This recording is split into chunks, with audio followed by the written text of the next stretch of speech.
बोलो हरे कृष्णा। ठीक है, जगत गुरु शिल प्रभुपाद की जय। तो हम श्रीमद् भगवद गीता पढ़ रहे हैं और हम पहले मंगलाचरण करते हैं। ओम अज्ञानितिमिरान्धस्य ज्ञानञ्जनशलाकया चक्षुरुन्मीलितं येन तस्मै श्रीगुरुवे नमः।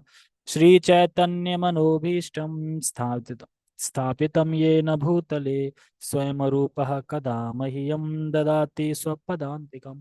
वन्देऽहं श्रीगुरो श्रीयुतापदकमलं श्रीगुरून् वैष्णवांश श्रीरूपं साग्रजातं सहगण रघुनाथान्वितं तं सजीवं साधुवेतं रंजन सहितं कृष्ण चैतन्य देवं श्रीराधा कृष्ण पादान सहगण ललिता श्री विशाखात विशांचा।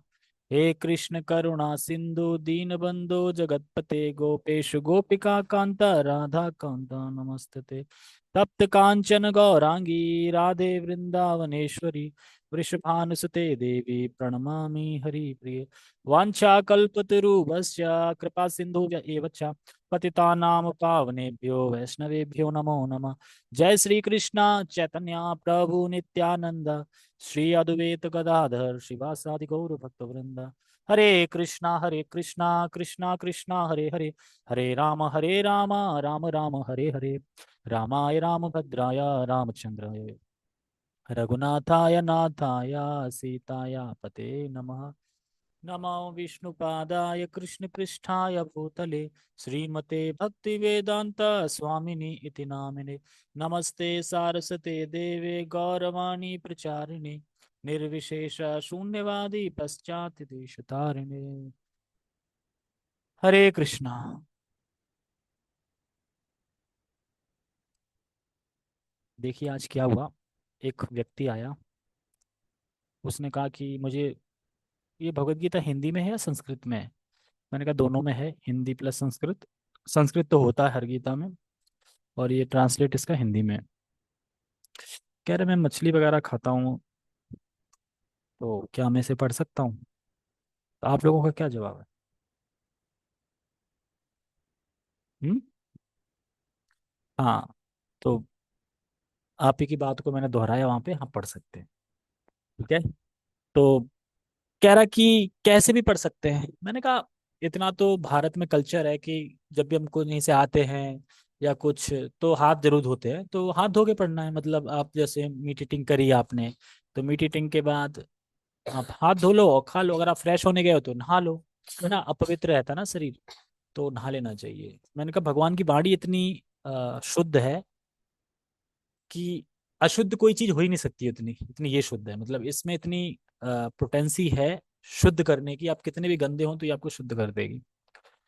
तो इसमें बताया क्या है मोटा मोटा। मैंने कहा इसमें ये पूछो क्या नहीं बताया है। सब बताया है इसमें। ऐसा कोई आपका क्वेश्चन लेके आ जाओ जो इसमें ना आंसर हो, हर क्वेश्चन का आंसर है इसमें। कह रहा अच्छा। मैंने हाँ। क्या खाना चाहिए, कैसे खाना चाहिए, कैसे सोना चाहिए, कैसे नहीं सोना चाहिए, कहाँ जाना चाहिए, कहाँ नहीं जाना चाहिए, क्या करना चाहिए, क्या नहीं करना चाहिए, सब बताया। कह रहा मैं इसलिए नहीं ले रहा हूँ कि मुझे मछली छोड़नी है खाना। मैं बस इसलिए ले रहा हूँ कि उसने बोला कि मैं एक न्यूज़ पे देख रहा था या कहीं देख रहा था कि एक इंटरव्यू में कोई मुस्लिम थे, जो कुरान को लेके कुछ बात चल रही थी, तो उन्होंने फटाक से बता दिया हमारे कुरान में ये, हमारा धर्म ये, फटाक फटाक। और जब हिंदू के बारे में पूछा गया तो कह रहा हमें पता ही नहीं कुछ। यार हम हिंदू हो कि हमें पता ही नहीं कुछ। हमें इसलिए नहीं पता ना, पढ़ते नहीं ना, तो पता कहाँ चलेगा। कोई भी बोल देगा अरे राम, श्री राम भगवान है, सीता का त्याग किया, देखा स्त्री को कितना नीच दिखाया है, स्त्री की तो बस परीक्षाएं ली हैं उसमें। आप भ्रमित हो जाओगे, हाँ यार सही कह रहा है। मैंने कहा, लेकिन इसके पीछे कारण होते हैं, तो हम पढ़ेंगे तब। तो कह रहा है इसीलिए ले रहा हूं मैं, कि कुछ तो पता हो। तो मैंने कहा इसमें पूरा 18 अध्याय 700 श्लोक हैं। कह रहा देखो मुझे ये भी नहीं पता था कि 18 अध्याय और 700 श्लोक होते हैं भगवत गीता में, मुझे पता ही नहीं कुछ। कोई पूछ भी ले कि अच्छा आप हिंदू हो, भगवत गीता में कितने श्लोक हैं? पता ही नहीं। तो इसलिए ले रहा हूं मैं, बस पढ़ने के लिए। मैंने कोई बात नहीं, आप नहीं पढ़ोगे कोई और पढ़ लेकर। मैं फौज में हूँ, फौजी हूँ, और वो उड़ीसा का था। तो कह रहा उड़िया लैंग्वेज में है, मैंने, उड़िया में नहीं है। कह रहा चलो हिंदी ले, हिंदी मुझे आती है। कह रहा एक बार अपनी बीवी से पूछ लेता हूँ लोग लोग। मैंने कहा ये पक्का मना कर लेकिन उसकी बीवी अच्छी थी, हाँ गलती उसने, ठीक है ले लो। लेकिन उसके कुछ देख लेना। कह रहे नहीं नहीं, वो मैंने पूछ लिया है, पढ़ सकते हैं, कोई बात नहीं है। मैंने ठीक है, पढ़ लो। तो जैसे कि उसमें आता है ना भागवतम में थर्ड कैंटो में, कि जो थर्ड कैंटो या फोर्थ कैंटो में आता है, जो किसका फोन आ रहा है, किसका है? जल्दी काटो। काट दो, बाद में करूँ। बहुत देर लग गई काटने में। नहीं, मैंने फोन किया था तब उठाया नहीं था, तब कर रहे होंगे। हाँ, मैं कहाँ पे था? कहाँ पे था मैं? हाँ, तो उसमें जो असुरों की माँ है, जो राक्षसों की माँ है, क्या नाम है उनका? एक थी अदिति, एक दिति, दिति। तो दिति के वश में कश्यप मुनि इस तरह आ गए थे कि अब बात माननी ही पड़ी दिति की। मतलब कि कभी कभी पत्नी की बात माननी ही पड़ती है पति को, मतलब कैसे भी समझ लो, डर डर के मारे समझ लो, कैसे भी समझ लो, माननी ही पड़ती है। तो उसमें यही दिखा रहे थे कि पत्नी से डरते हैं लोग। कश्यप मुनि डर कश्यप मुनि डर गए जब, वो नहीं कुछ कर पाए, जबकि वो कश्यप मुनि थे फिर भी। ये क्या हुआ? नींद आ रही? अच्छा, ठीक है। तो हम श्रीमद् भगवद गीता में तात्पर्य पढ़ेंगे। मेरे बुक कहाँ है? बुक आई थी मेरी, अरे बुक तो वहां रखी है, लाओ बताऊंगा किसमें। इतने थोड़ी हम ब्रह्मा जी बन गए अभी कि सब कुछ याद हो जाए। अर्जुन ने भगवान कृष्ण को गोविंद कहकर संबोधित किया। ये हमने पढ़ा था, क्यों किया गोविंद कह के संबोधित? वो तो ऋषिकेश है। इंद्रियों को समझने वाले हैं, पालन करने वाले हैं, इंद्रियों को समझ रहे हैं, तो समझो मेरी इंद्रियां क्या चाहती हैं। समझ गए? क्या समझे? वो ये कह रहे हैं, अर्जुन ने भगवान कृष्ण को गोविंद कहकर संबोधित किया क्योंकि वे गायों तथा इंद्रियों की समस्त प्रसन्नता के विषय हैं। इस विशिष्ट शब्द का प्रयोग करके अर्जुन संकेत करता है कि क्या, कि कृष्ण यह समझें कि अर्जुन की इंद्रियां कैसे तृप्त होंगी।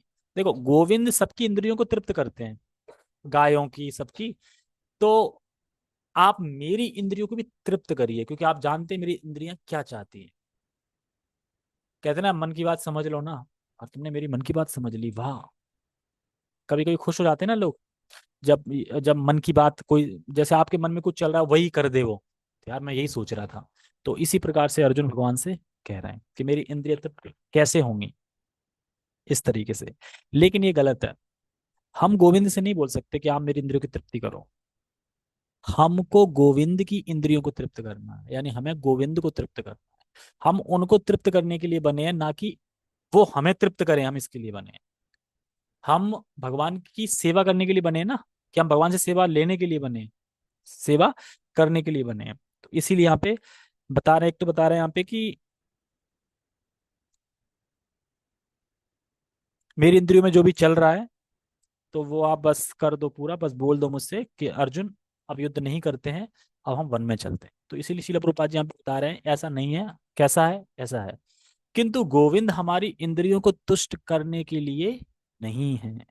हाँ, यदि हम गोविंद की इंद्रियों को तुष्ट करने का प्रयास करते हैं, तो हमारी इंद्रियां स्वतः तुष्ट होती हैं। क्या मतलब है इसका? क्या समझे आप लोग इससे? अगर हम गोविंद की इंद्रियों को तुष्ट करने का प्रयास करते हैं, तो हमारी इंद्रियां स्वतः तुष्ट हो जाती हैं। क्या मतलब है? कैसे वही तो, अरे ये तो लिखा ही है इसमें।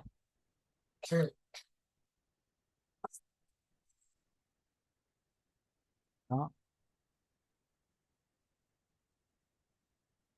हमने उनको तृप्त किया तो उस प्रसाद खा के हम तृप्त हो गए। लेकिन हमारी भावना क्या रहती है? गुलाब जामुन अपने लिए बना रहे हैं।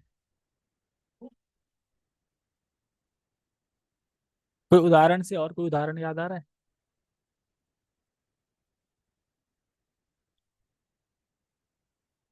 कौन से ऋषि?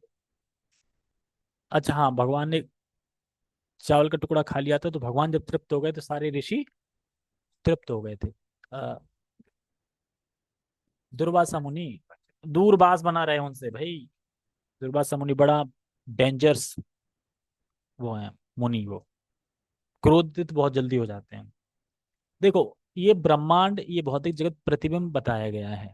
किसका? एक्चुअल जगत का प्रतिबिंब है, परछाई। उसी तरीके से हम भी भगवान के यहाँ पे प्रतिबिंब प्रतिबिंब की तरह मान लो है ये पूरा जगत। तो प्रतिबिंब में क्या होता है, जब हम आईने में अपने आप को देखते हैं, तो हम आईने को तिलक लगाते हैं या अपनी तिलक लगाते हैं? अपनी तिलक लगाते हैं, तो आईने में तिलक लग जाता है। अगर हम कृष्ण को संतुष्ट करेंगे, और हम कृष्ण के कौन है? प्रतिबिंब है।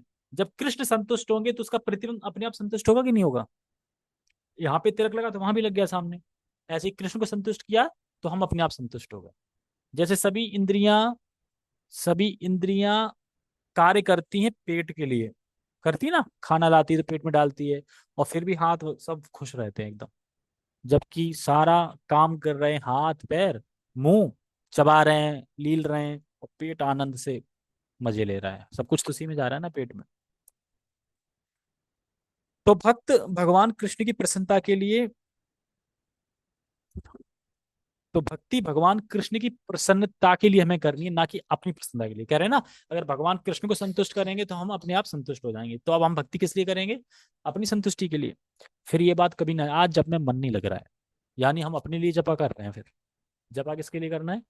भगवान के लिए करना है, भगवान को प्रसन्न करने के लिए। भगवान क्या कह रहे हैं वो समझो, और फिर वैसे जपा करो। और भगवान वही कह रहे हैं जो आचार्य बोल रहे हैं, जो हमारे काउंसलर बोल रहे हैं, जो हमारे पथ प्रदर्शक बोल रहे हैं, वो वही बोल रहे हैं जो भगवान बोलना चाहते हैं। तो हमें वैसे चलना चाहिए।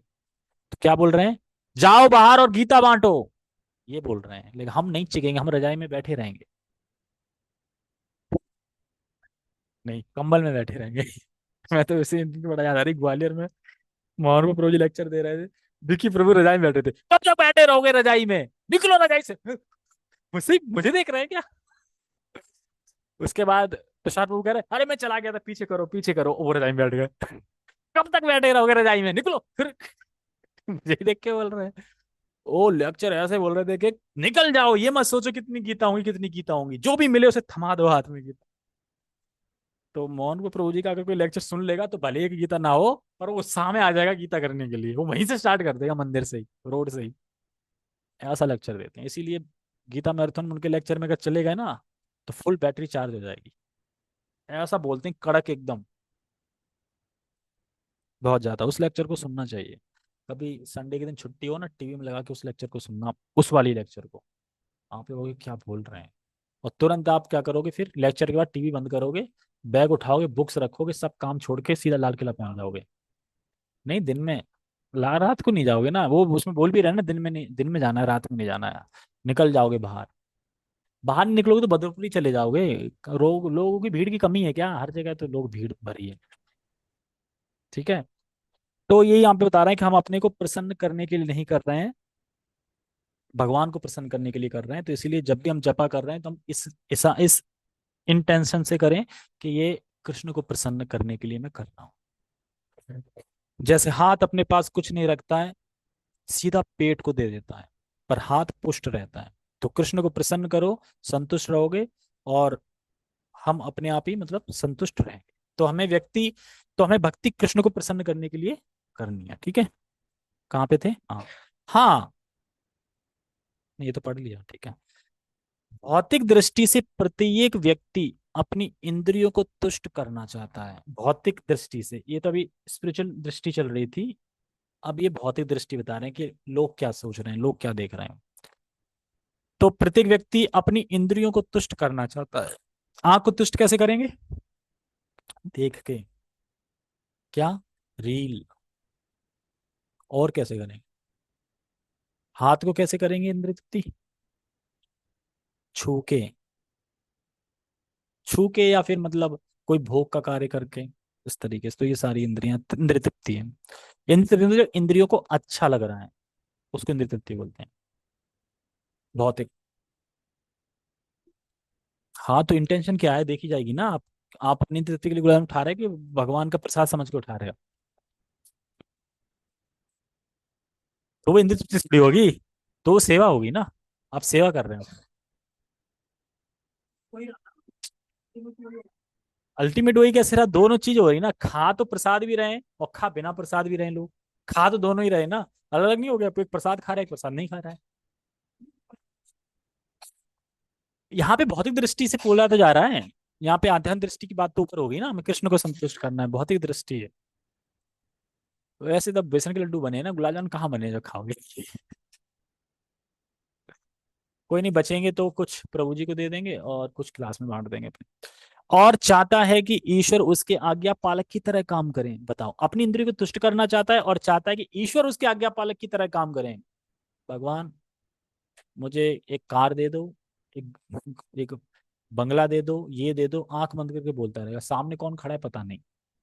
यही तो करते हैं ना, जाएंगे आंख बंद कर लेंगे, पूरा रामायण रच देंगे, और यही नहीं पता किस से मांग रहे हैं, कौन है सामने, कौन खड़ा है कौन नहीं खड़ा है, कुछ नहीं पता।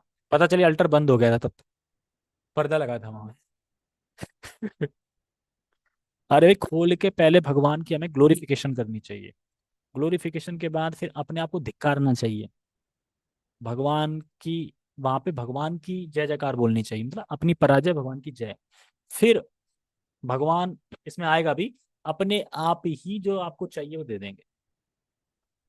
ध्रुव महाराज क्या सोच के गए थे, राज्य चाहिए ना बड़ा, और फिर बाद में मांग रहे थे कुछ नहीं, कुछ नहीं चाहिए भगवान, लेकिन फिर भगवान ने दिया ना।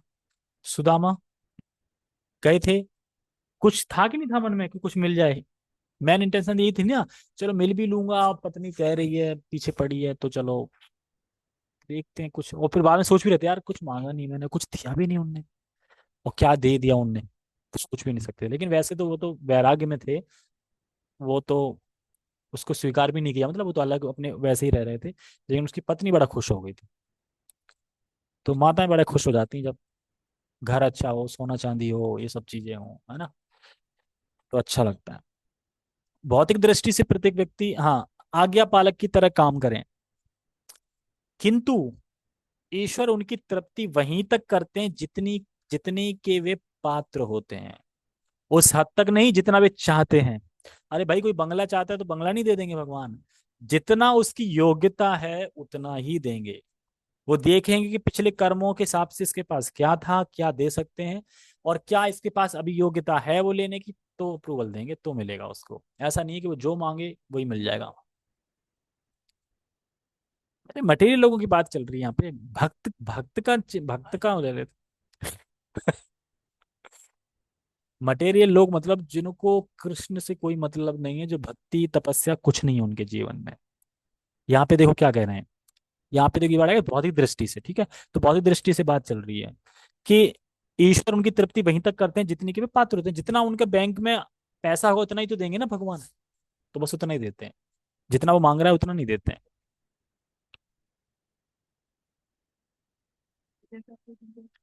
भौतिक दृष्टि से मतलब ये हो रहा है कि अगर आप मटेरियल वे से देखें तो मटेरियल वे में ऐसे चलता है, और आप स्पिरिचुअल में देखें तो ऐसे चलता है, दो वे बता रहे हैं। तो जितना भी चाहते हैं, देखो हमारे पास जो कर्म है और कर्म के अनुसार क्या वह फल प्राप्त करने के योग्य है, तो उसको सुविधा और फल देते हैं भगवान, क्या करते हैं सुविधाएं प्रोवाइड करवाते हैं कि ये सुविधा मिलती जाएगी, वो करता जाएगा। जैसे आपको यहाँ से बदरपुर जाना है, आपके कर्म में लिखा है बदरपुर जाना, तो आपको सुविधा मिल दे देंगे, क्या ऑटो दे देंगे, मतलब ऑटो आ जाएगा आप बैठ जाओगे उसमें। आपको इतनी लक्ष्मी होगी कि आप किराया भी दे दोगे चले जाओगे, तो ये सुविधा दे देंगे, ऐसे थोड़ी भगवान उठा के ले जाएंगे और बदरपुर रख देंगे आपको। जाना आपको पड़ेगा, आपको फैसिलिट करेंगे, सुविधा दे देंगे, तो वो सुविधा आपको मिलती जाएंगी वहां पे। आपने देखा है कि हम जब भी, सैकड़ों लोग हैं दिल्ली में, लेकिन फिर भी हमको टाइम टू टाइम चीज मिल जाती है, जब भी बाहर निकलो तो ऑटो मिल ही जाएगा, आप बैठ ही जाओगे, जबकि कितनी पब्लिक है, ऑटो का भी कम है, लेकिन फिर भी कुछ ना कुछ जुगाड़ हो ही जाएगा, मिल ही जाएगी, व्यवस्था हो ही जाती है। कुछ भी ना मिला तो कोई बाइक वाला ही शायद रोक दे, कहीं जाना है क्या, बैठ के चले गए ना, या आपने हाथ मार दिया वो रोक लिया उसने, तो कुछ ना कुछ व्यवस्था भगवान बना ही देते हैं, ऐसा नहीं है कि नहीं बना रहे। बहुत इनकेस कम होता है, अगर आपके कर्म में लिखा ही नहीं होगा कि पैदल ही लिखा होगा जाना, तो ही नहीं कुछ मिलेगा, तो आपको फिर पैदल जाना पड़ेगा। तो इसीलिए आप ये बता रहे हैं कि सुविधा और फल देते हैं, अच्छे और बुरे दोनों प्रकार के, ऐसा नहीं कि अच्छा अच्छा देते हैं, बुरा है तो वो भी मिलेगा। और भगवान कैसे रहते हैं देने के बाद, एकदम निष्पक्ष, कोई मतलब नहीं होगा, आपका था दे दिया, भले ही आपके कर्म में लिखा था कि अभी आपका एक्सीडेंट होना है, तो दे देंगे, हाँ यहाँ ये कार आ गई, यहाँ इस टाइम पे मोमेंट पे टाक।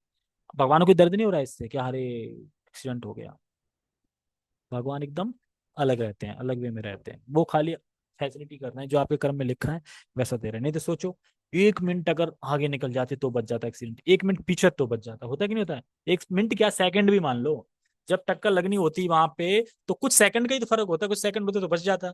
लेकिन उस सेकंड किसने फिक्स करी, वहीं की वहीं एकदम, क्या वहीं के वहीं उसी टाइम पे पहुंचोगे? तो सब भगवान, तो बुरा हो चाहे अच्छा हो, दोनों भगवान देते हैं।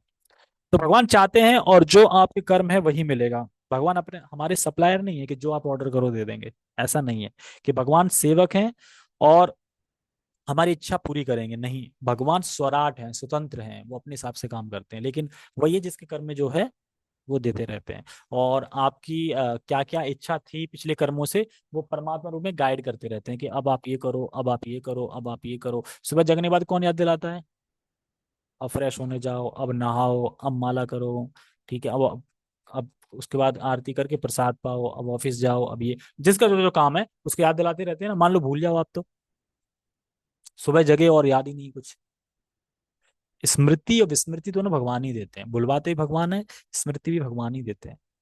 तो इसीलिए जब हम कुछ कर लेते हैं अपने इंटेलिजेंस से, मतलब बुद्धि से, तो घमंड नहीं करना चाहिए, क्योंकि स्मृति किसने दी? भगवान ने। और कुछ भूल गए तो गुस्सा भी नहीं करना चाहिए, क्योंकि भुलवा किसने दिया? भगवान ने। दोनों चीजें भगवान करते हैं। तो भगवान की उपासना करें कि कोई किसी का, जैसे भगवान की उपासना करके क्या किसी का अहित हुआ है?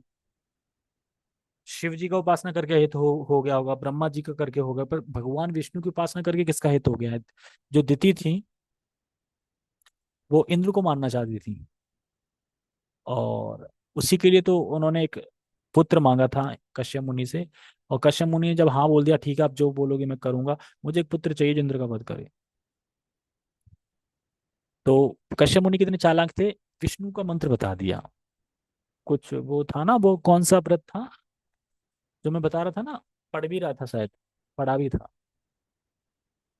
जो जाने कितने दिन का था, 1 साल का था, पता नहीं कितने, उसमें बहुत सारे नियम बताए गए थे। पढ़ा था मैंने सबके सामने कि मैंने अकेले पढ़ा था? भागवतम में बहुत सारे नियम बताए गए थे ना उसमें। कौन सा व्रत, पता नहीं कौन सा नाम याद नहीं आ रहा। तो कृष्णा बुक में आया था शायद, है भागवतम में, हाँ। तो बहुत सारा था, तो धीरे धीरे वो शुद्ध हो गई। और इंद्र मारने के लिए गए तो वो मरुदगण बन गए। 49 49 हो गए, 7 7 49, 49 हो गए। तो सभी भक्त, सभी वो क्या, वो इंद्र के हितैषी बन गए, और वहां जाके स्वर्ग लोगों में रहने लगे। इंद्र के बॉडीगार्ड बन, मतलब सब इंद्र के भाई वगैरह हो गए सब। तो उल्टा करना चाह रही थी पर सीधा हो गया। मतलब तो जब हम विष्णु की उपासना करते हैं तो अहित हो ही नहीं सकता किसी का। वो भी शुद्ध हो गए, इंद्र भी शुद्ध हो गए, मरुदगण थे वो भी शुद्ध हो गए, सब शुद्ध हो गए इस तरीके से। तो भगवान वहीं तक देते हैं जहां तक वह योग्य है, ये बता रहे हैं, ठीक है। किंतु जब कोई इसके विपरीत मार्ग ग्रहण करता है, विपरीत कौन सा? भौतिक दृष्टि से विपरीत, कौन सा? अच्छा वाला। विपरीत मार्ग ग्रहण करता है, अर्थात जब वह अपनी इंद्रियों की तृप्ति की चिंता ना करके गोविंद की इंद्रियों की तुष्टि करने का प्रयास करता है, तो गोविंद की कृपा से जीव की सारी इच्छाएं पूर्ण हो जाती है। इसका क्या मतलब है? पहले वाले में क्या बता रहे थे? हम कोई ऑर्डर नहीं दे सकते भगवान, कोई सप्लायर नहीं है भगवान, जो आपके कर्म में लिखा होगा वो आपको मिलेगा। मांग रहे हो तो जरूरी नहीं कि मांगने से मिल जाएगा, वो जो होगा कर्म में वो मिलेगा। लेकिन इसमें क्या कह रहे हैं? आप कुछ नहीं मांग रहे हो, लेकिन फिर भी आपकी सारी इच्छाएं पूर्ण हो जाएंगी। आप भगवान की तृप्ति के लिए सब कुछ कर रहे हैं, भगवान की संतुष्टि के लिए अपने लिए कुछ नहीं मांग रहे हो, तो भगवान क्या करेंगे? जो जो चाहिए आपको वो दे देंगे। तो क्या करने में फायदा है फिर? भगवान को संतुष्ट करने में तो फायदा है ना, कि भगवान संतुष्ट करोगे तो जो जो आपको चाहिए। हाँ, देखो हम मांगेंगे तो कितना मांगे अपने 2 हाथों से? हम 2 हाथों से मांगेंगे तो कितना मांगेंगे? थोड़ा। लेकिन भगवान जब अपने 4 हाथ से देंगे तो कितना देंगे? हम बटोर नहीं पाएंगे। तो इसलिए अ, भगवान पे छोड़ना चाहिए। मतलब हम भगवान संतुष्ट करेंगे, जो भगवान दें ठीक है, एक्सेप्ट। नहीं दे रहे हैं तो कोई बात, एक्सेप्ट नहीं। क्योंकि भक्त को अगर बहुत पैसा भी, धन भी मिलता है, तो भी वो घमंड में नहीं आता कि भगवान की है, भगवान की सेवा में लगा देता है। और कुछ नहीं मिलता है तब भी वैसे ही रहता है, दोनों वे में। तो ऐसे रहना चाहिए। तो ये आप बता रहे हैं सभी इच्छाएं पूर्ण हो जाती, जैसे ध्रुव महाराज का मैंने बताया था ना, सभी इच्छाएं पूर्ण होगी ना, जो जो इच्छा पे कर गए। सुदामा की पूर्ण इच्छा हुई ना, जो जो सोच के गए थे। तो ये फॉर्मूला है, मिल गया हमें। तो संतुष्ट करो भगवान को तो सब मिल जाएगा। जैसे कि कुब्जा, कृष्ण को कुब्जा ने संतुष्ट किया, तो कुब्जा का जो कुब्जा शरीर था वो एक बढ़िया सुंदर बन गई थी ना, और उद्धार हो गया उसका। फल बेचने वाली आई थी एक, वो देख रही थी, फल बेचने वाली, कि गेहूं ला रहे हैं कृष्ण, अनाज, और वो भी नीचे गिरता जा रहा है। मान लो कि गेहूं की जगह अब मान लो 500 के नोट हो और कोई आपको देने के लिए ला रहा हो, आपके सामने नोट गिरते जा रहे हो, तो आपकी धक धक नहीं होगी, अरे एक गिर गया कम हो गया, अरे दो गिर गए कम हो गए, कम होते होते एक ही बचा, सारे तो नीचे पीछे गिर गए, और फिर भी आपने ले लिए, मैं संतुष्ट हो उससे, तो आपकी टोकरी भर जाएगी जितना आप सोच रहे थे। फिर भी उसने टोकरी, बोला भगवान आपने ठग लिया मुझे, आपने टोकरी भर दी है वो, और सोचते सोचते वो ठार हो गया, उसका प्राण त्याग दिया उसने। टोकरी वहीं रह गई, टोकरी वोकरी सब तो उसने खनाया, तो सब तो मार दिया था उसने। गांव वाले ले जाओ, मेरी झोपड़ी है, गेट ही नहीं खुल रहा है झोपड़ी का। क्यों नहीं खुल रहा? अरे उसमें तो सोना चांदी हीरे भरे पड़े हैं, खुल ही नहीं रहा। लोग आए अपना बाल्टी ले लेके डलिया, बड़े बड़े वो भर के ले जा रहा, खत्म ही नहीं हो रहा वो, इतना दिया भगवान। तो सोचो, तो ये सब चीजें, थोड़ा और बचना है। यहाँ पर जाति तथा कुटुंबियों के प्रति अर्जुन का प्रगाढ़ स्नेह आंशिक रूप से इन सब के प्रति उसकी स्वाभाविक करुणा के कारण है। भक्त कोमल हृदय का होता है, अतः वह युद्ध करने के लिए तैयार नहीं है। हर व्यक्ति अपने वैभव का प्रदर्शन अपने मित्रों तथा परिजनों की समझ करना चाहता है, किंतु अर्जुन को भय है कि उसके सारे मित्र तथा परिजन युद्ध भूमि में मारे जाएंगे, और वह विजय के पश्चात उनके साथ अपने वैभव का उपयोग नहीं कर सकेगा। मान लो भौतिक दृष्टि से देखते हैं, किसी को डांस करना आता है अच्छा, अब डीजे पे डांस करना है शादी में, और मान लो कि शादी में कोई ना हो, आप अकेले हो, तो करोगे डांस? किसको देखो, डांस क्यों करते हैं? दिखाने के लिए करते हैं कि नहीं करते हैं? देखें लोग, ताली बजाएं, वाह वाह, बात बोले अच्छा डांस किया, हेलो हाय, मतलब तारीफ मिले। और कोई हो ही ना, अकेले हो तो कौन देख रहा है? तो वही है, वो कह रहा है कि हम जो भी कुछ खुशियां मनाते हैं तो अपने मित्रों संबंधियों के साथ मनाते हैं, तभी अच्छा लगता है। और जब यही नहीं होंगे तो हम खुशी मना के क्या करेंगे? तो ये इसीलिए कह रहे हैं कि मित्र परिजन युद्ध में मारे जाएंगे, और वह विजय के पश्चात उनके साथ अपने वैभव का उपयोग नहीं कर सकेगा। वैभव दिखी खा पाएगा, अपना वैभव प्रदर्शन कैसे दिखाएगा? कोई होना तो चाहिए। इसीलिए तो कहते हैं कि जो निराकार वाले हैं तो वो क्यों टपकते हैं बाद में? अकेले होते हैं, बिल्कुल अकेले अकेले सूख जाते हैं। आप अकेले रह ही नहीं सकते बिना सेवा करे। अगर कोई ना हो, आप बिल्कुल अकेले हो, तो आप पागल हो जाएंगे आप। कोई बात करने को नहीं होगा, चिल्लाओगे कोई तो हो बात करने के लिए। मान लो किसी कुएं में गिर जाओ अकेला, कुएं में हो, अंधेरे कमरे में हो, अकेले, सब सुविधा हो, आप बोर हो जाओगे। हमें लगता है कि अगर हमारे पास सब सुविधाएं, तुम रह लेंगे। मान लो कि आपके लाइफ से सब कुछ हटा दिया जाए, सारे ऐश्वर्य मिल जाए, घर हो, सब कुछ हो, सारी मशीनें लगी हो, खाना भी अपने आप बन के मिल जाए, सब कुछ हो, फिर भी आप जीवित नहीं रह पाओगे, फिर भी आप पागल हो जाओगे। क्यों? क्योंकि कोई संगी नहीं है, कोई तो होना चाहिए। अकेले रह ही नहीं पाओगे। पता चले कि रात को सोए और भूत का सपना आ गया, फिर कोई है ही नहीं दूसरा।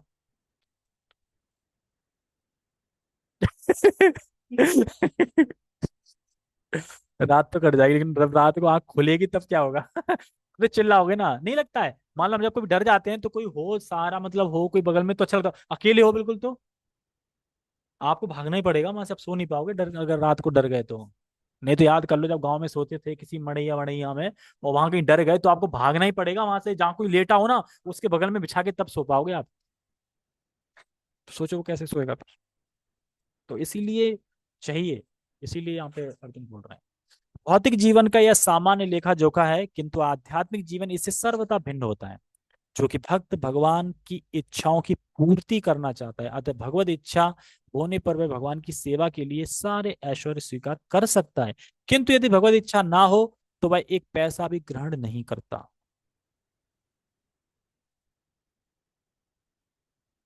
ग्रहण नहीं करता। क्यों नहीं करता? क्योंकि भगवान का जो भक्त होता है, अगर भगवत इच्छा से मिल रहा है तो उसे स्वीकार करता है, और भगवत इच्छा का नहीं है तो फिर एक कौड़ी भी स्वीकार नहीं करता उसका। भगवान की इच्छा होनी चाहिए उसमें। अर्जुन अपने संबंधियों को मारना नहीं चाह रहा था, और यदि उनको मारने की आवश्यकता हो तो अर्जुन की इच्छा थी कि कृष्ण स्वयं उनका वध कर दे।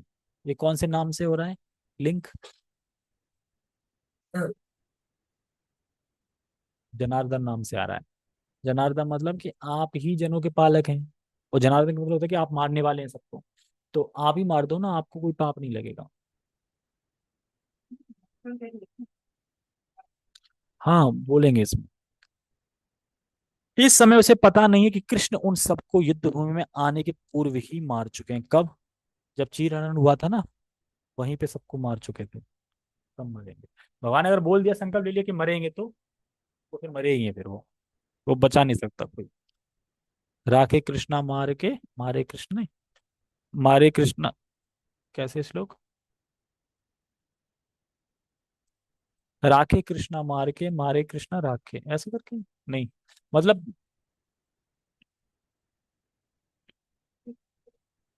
अवश्य रक्षिते कृष्णा ना रक्षिते कृष्णा, मतलब कृष्ण अगर मारना चाहेंगे तो कोई बचा नहीं सकता, और कृष्ण बचाना चाहेंगे तो कोई मार नहीं सकता। इसका उद्घाटन अगले अध्यायों में होगा कि हाँ पहले से मार चुके हैं।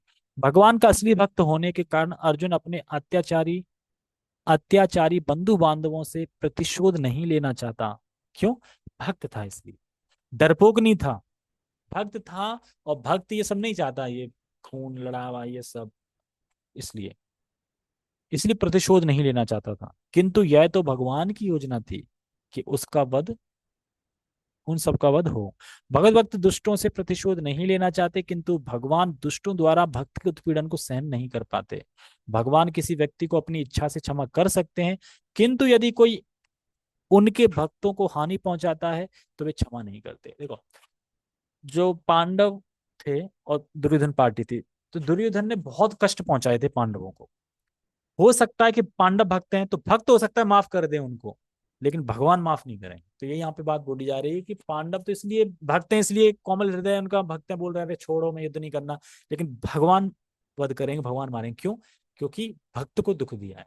तो इसलिए भक्त को जो कोई हानि पहुंचाता है, जैसे नरसिंह भगवान, प्रहलाद महाराज तो फिर भी चाहते थे कि मेरे पिता को मत मारो, या ऊंची मतलब गति मिले उनको जो भी मरने के बाद भी, लेकिन भगवान ने मारा। क्यों? क्योंकि भक्त को कष्ट दिया।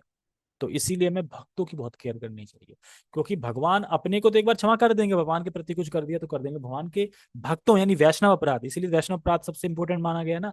वैष्णव अपराध कर दिया, उनके प्रति कुछ गलती कर दी, तो भगवान वो नोट कर लेते। तो इसलिए भक्तों से बिल्कुल मृदु स्वभाव होना चाहिए। इसलिए भगवान इन दुराचारियों का वध करने के लिए उद्यत थे, यद्यपि अर्जुन उन्हें क्षमा करना चाहता था। तो ये भक्त के गुण इसमें बता रहे हैं कि अर्जुन तो क्षमा करना चाह रहा है, कि भक्त एक गुण होता है, किसी को मारना नहीं चाहता, लेकिन भगवान अपने भक्तों के हितैषी हैं, अपने भक्तों को अच्छा करते हैं। तो भगवान चाहते हैं कि इनका वध हो। ठीक है, तो आज क्वेश्चन आंसर नहीं कर रहे हैं, लेट हो गए ऑलरेडी।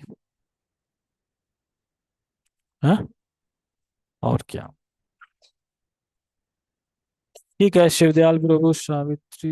कोई कभी आता है, कोई कभी आता है, मुझे समझ में नहीं आता कि क्या समझ में आता होगा। कभी सावित्री माता जी आती हैं, कभी नहीं आती, कभी रामा माता जी आती हैं, कभी नहीं आती। कभी कोई आता है, एक दिन आता है, एक दिन नहीं आता, 2 दिन आता है, तो क्या समझ में आएगा? ये तो टाइम पास हो गया एक तरीके से। ठीक है, जो भी है टाइम पास ही सही है। जगत गुरु शिल प्रभुपाद की जय, श्रीमद् भगवद गीता की जय, निताय निताय गौर प्रेमानंदे, हरि हरि बोल, हरे कृष्णा।